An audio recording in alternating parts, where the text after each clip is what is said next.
Halo semuanya, selamat datang di podcast Kelompok 3. Di sini aku Maem bakalan jadi host sama podcast ini dan teman-teman aku. Halo, nama aku Davin. Halo, nama aku Nova Laika. Aku Nayara. Halo, aku Pau. Nah, jadi hari ini kita bakalan ngebahas satu studi kasus dari PT Teman Kopi Kita atau PT TKK. Namanya lucu sih, kayak coffee shop guys, padahal ternyata mereka ini produsen mesin kopi loh. Nah iya, aku juga awalnya ngira mereka tuh jual kopi. Sama dong, ternyata malah jual mesinnya. Berarti kalau coffee shopnya tuh gagal, alatnya masih bisa dijual. Iya Bisa. Nah, untuk PT TKK ini sendiri, mereka lagi berkembang pesat nih guys, permintaan mesin kopinya itu terus meningkat. Tapi dari perkembangan ini mereka harus mengubah banyak hal dari dalam organisasinya. Kita bakal ngebahas nih dari sistem kerjanya, kepemimpinannya, sampai tantangan perubahan yang mereka hadapi.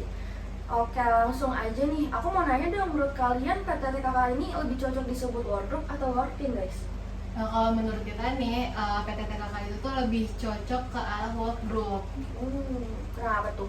Karena kalau kita lihat ke teori Robbins and Judge, work group itu kan anggotanya memang bekerja dalam satu organisasi, tapi fokusnya ke tugas masing-masing. Nah, jadi belum ada tujuan kolektif yang benar-benar dikerjain tuh bareng-bareng gitu. Nah dan itu tuh mirip banget sama kondisi PT TKK sekarang. Semua keputusannya masih di direktur. Mau dari urusan strategi, operasional, sampai pemasaran, semuanya lewat satu orang. Nah, ibaratnya nih, direktur yang megang segalanya. Berarti kalau direkturnya sakit seminggu nih, berarti perusahaannya langsung panik sih. Iya Nah, sih, direktur. iya sih. Nah, itu dia. Selain itu tuh mereka juga masih pakai sistem kerja yang unit based. Jadi setiap bagiannya itu fokus sama urusannya sendiri. Berarti untuk koordinasinya sendiri belum terlalu kuat dong? Iya, makanya karakteristiknya itu lebih cocok disebut ke work group dibanding work team. Oke, jadi gitu guys. Nah, setelah perusahaan berkembang dan target produksinya makin besar nih, kalau menurut kalian masih cocok nggak sih kalau mereka pakai work group? Menurut aku sih udah nggak cocok ya. Kenapa tuh? Karena mereka tuh mau ngubah dari make to order ke make to stock. Artinya mereka tuh nggak nunggu pesanan masuk dulu baru produksi. Nah, jadi mereka tuh harus bisa nebak kebutuhan pasar. Bener banget.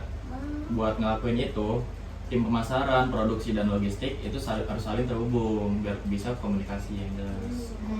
Jadi kalau masih kerja sendiri-sendiri tuh kayak bakal banyak masalah kan. Benar. Misalnya kayak marketing bilang permintaannya naik, tapi logistiknya tuh belum nyiapin bahan baku. Atau produksinya sendiri udah siap jalan, tapi bahan bakunya udah habis nih. Bener banget, Pak. Jadi bisa saling nyalahin satu sama lain ya? Iya, makanya perusahaan lebih cocok pakai work team. Karena work team menekankan tujuan bersama dan kolaborasi antar anggota biar nggak miskom. Nah, dan bukan cuman soal target produksi doang.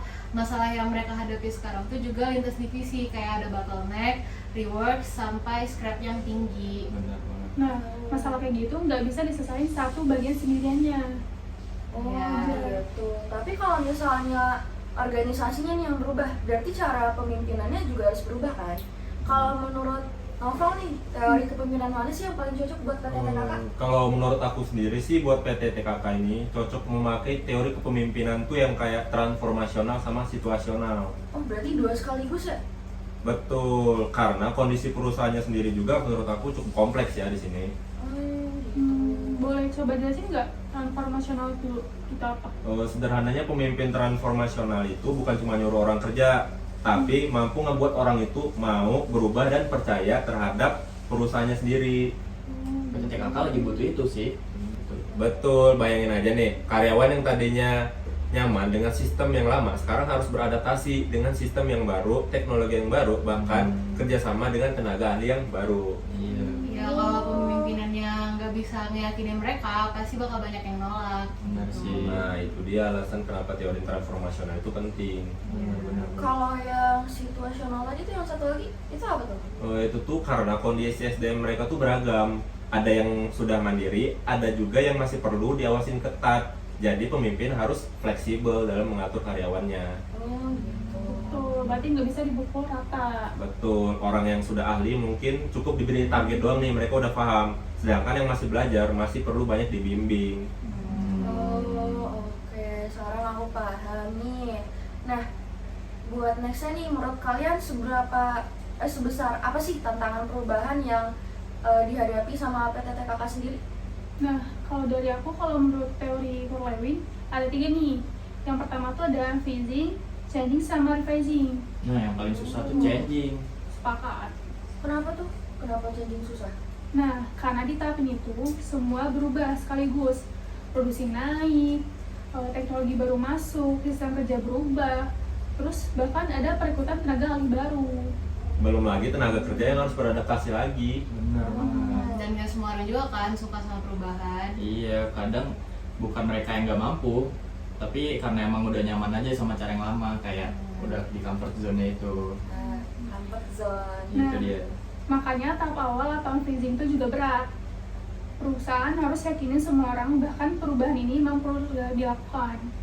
Oh, gitu. Kalau yang satu lagi tadi ada apa? Revising ya? Revising, iya, Nah, revising. itu apa tuh guys? Nah, kalau buat itu kita harus jaga supaya perubahan yang udah dilakukan nggak balik lagi ke yang seperti lalunya. Ibarat kayak program diet. Bener. Oh, gitu. Susahnya bukan mulai diet, tapi gimana cara mempertahankannya.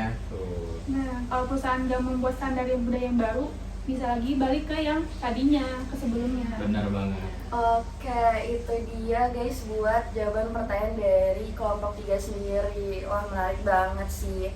Nah, jadi yang bisa kita dapetin nih dari jawaban kita sendiri dari kelompok 3 itu, PTTKK itu awalnya lebih mencerminkan work group, tetapi untuk menghadapi pertumbuhan bisnis, mereka perlu bertransformasi menjadi work team. Selain itu, kepemimpinan transformasional dan situasional menjadi kombinasi yang tepat untuk mendukung perubahan tersebut. Tuh. Dan tentunya perubahan itu sendiri tidak mudah karena ada banyak tantangan yang harus dihadapi di setiap tahap menurut teori Kurt Lewin yang kayak udah kita sebutin tadi nih Bener guys. banget. Nah, makasih ya guys karena udah mau diskusi di podcast hari Ya, ini. sama-sama. Seru banget, makasih udah nyempatin waktunya. Buat teman-teman yang udah nonton, makasih banget. See you next See you. time. Dadah.